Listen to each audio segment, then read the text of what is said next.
Over the past few years, B2B influencers like Tai Lopez and Gary Vee sold you a very specific story about making money online. They told you it's never been easier to get started. They told you you don't need any expertise. They told you you're a simple offer away from $10,000 months. And if you bought into that, there's a good chance you've questioned yourself at some point because your results didn't match the timeline you were promised. This video is about why that happened, why influencers lie, and why it's so detrimental to believe that business is easy. I'm Adriana Tika. I'm a marketing strategist and I work with solopreneurs and independent experts who want to build businesses that actually hold up over time, not just look good on social media. If you want a reality check before we get into this, you can download my State of Solopreneurship report. It breaks down how long it actually takes to reach certain revenue levels based on real data, not doctored Stripe screenshots. The link is in the description below. Now let's talk about where things went sideways. First, we were all told it's never been easier to start. This part is technically true. It has never been easier to start. I mean, you can build a website in a day. You can use AI to write your copy, but please don't do that.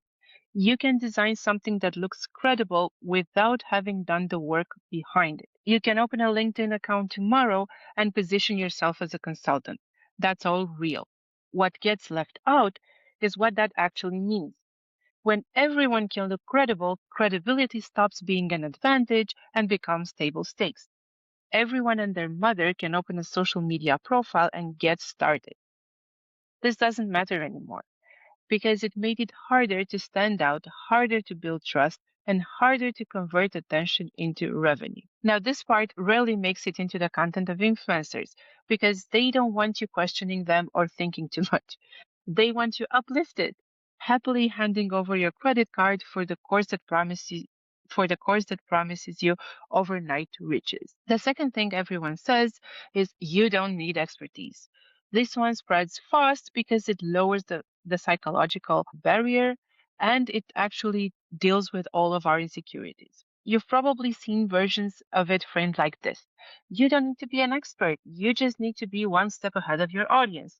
Or you don't need a big audience. You only need a few clients. Or just get started because it's easy, remember? And build in public. Then comes the math. 5 people buying a $2,000 offer gets you to $10,000 a month. 3 $100 sales a day gets you to 6 figures annually. Come on, it's just 3 sales. Super easy, right? Those numbers are arithmetically correct. But the math ain't mathing. Because influencers assume something that isn't guaranteed, that those 5 people trust you enough to buy. Trust doesn't appear because you created an offer. It builds over time through repeated exposure, consistent thinking, and proof. When you remove expertise from the equation, what you're really removing is accumulated experience and actual knowledge. And those are the two things that actually shorten the trust cycle. Without them, everything takes longer. Now let's talk about why this messaging backfires. The real issue here isn't the tactics. It's always the timeline. Most of this content compresses the timeline so aggressively that it becomes completely detached from reality. And once you internalize that timeline, it starts influencing how you behave. You expect traction in months. You expect consistency early. You expect validation quickly. This is why you see beginners copy hooks and copywriting formulas from big names in the B2B space. If a certain format got Gary Vee 500,000 views, it must bring you at least half that, right? Well, no, not at all. Because when you're popular, people stop analyzing everything you say and just agree with you in the comments. They like, they share, and they spread the word. That never happens for beginners or mid-journey solopreneurs. And when it doesn't happen, you start adjusting for the wrong things. You change your niche, you change your offer, you change your positioning.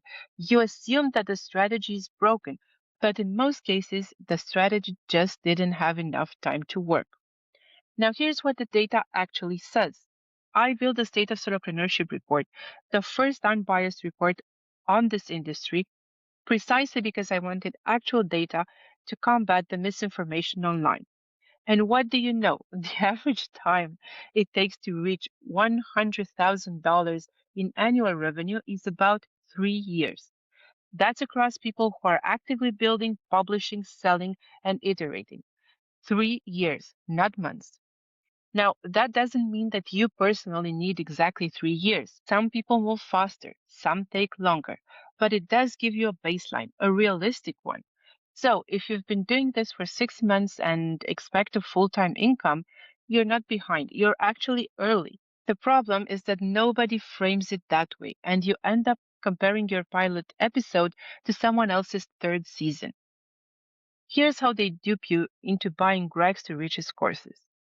Most of what you see online is filtered. You see outcomes, not distribution. You see the people who made it work. You don't see the thousands who tried similar approaches and didn't get the same results.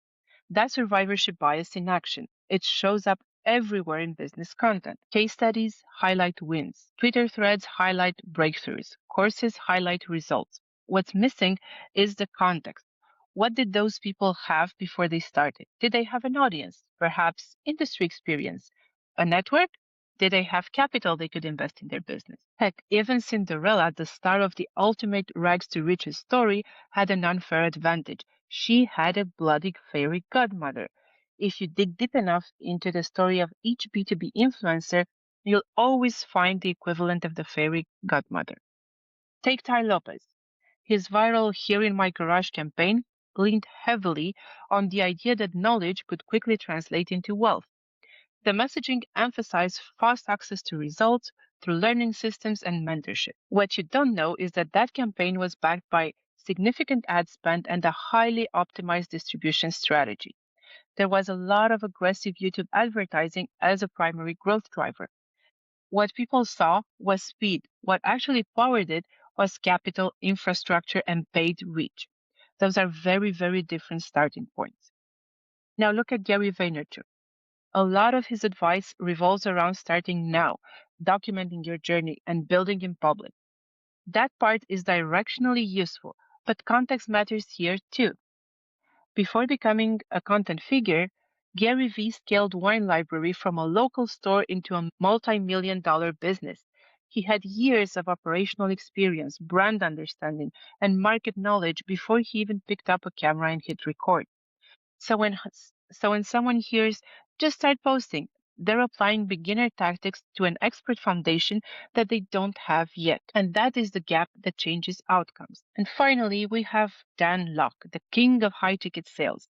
He popularized the idea that high ticket closing could quickly unlock significant income, often framed around short timelines and rapid financial gains, which we all love, right? However, various investigations and reporting, including coverage from Business Insider, questioned elements of his business model, his marketing practices, and his income claims. Former participants also raised concerns about the gap between the promise and the actual results. In fact, only 3 to 5% of his alumni actually reached a six-figure income level after going through his program. Again, this is survivorship bias. This is what you see on the website. These are the testimonials. They come from 3 to 5% of people who went through the program. And again, the pattern holds. The influencer promises a simple path and a fast timeline. The outcomes don't hold up to scrutiny, though. We find the same pattern with Alex Hormozi.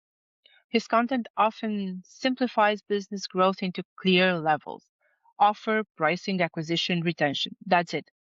That clarity is part of why his content spreads so well. But that clarity is also built on years of running businesses, failing, iterating, and accumulating experience across industries.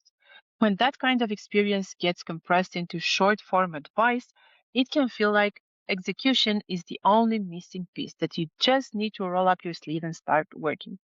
In reality, a lot of the advantage comes from pattern recognition built over time. None of these people are randomly making things up. And yes, some of the advice is solid. That's not the issue. Again, the issue is compression. Years, sometimes even decades of experience get distilled into minutes of content. Complex systems get reduced to simple frameworks because simplicity sells. Outlier results get presented as accessible paths that anyone can reach. And when you consume that without context, you end up benchmarking yourself against something that was never meant to be the baseline. Here's what I see in my clients who are real people, not influencers.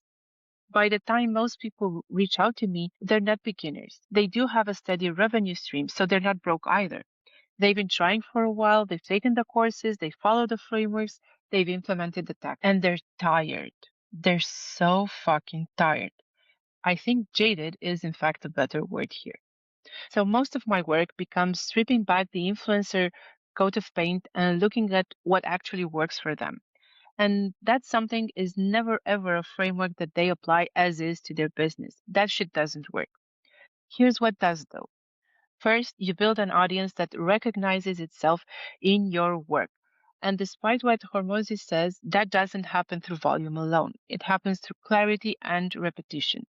Second, you create content that reflects real problems and real thinking. Content that moves someone from awareness to consideration over time. Third, you sell consistently. Not when you feel like it, but as part of a consistent system. That combination compounds, slowly at first, then more predictably. More importantly, all of this takes time. It's incredibly rare for someone to get to six figures in a single year. And when that happens, they never start from scratch. When you see someone meet or exceed their revenue goals much quicker than average, know that they probably started out with an unfair advantage. They already had a network they can reach out to for referrals, business experience, a financial cushion to support them as they build, and more. Not that there's anything wrong with it, but if you don't have any of these things, don't expect the same results within the same time frame. Because everything we see in social and non-social media is survivorship bias. We never see the sad stories of people who simply gave up and got a W-2 job. We think that if we're not there yet, whatever there means for us, we're probably the dumbest people on the internet because everyone looks so successful online. But that's far from the truth. If you've been feeling like you're falling behind, it's worth questioning the benchmark you're using, not yourself. Because a lot of these benchmarks were designed to attract attention, not to guide behavior. Building a business that lasts takes time.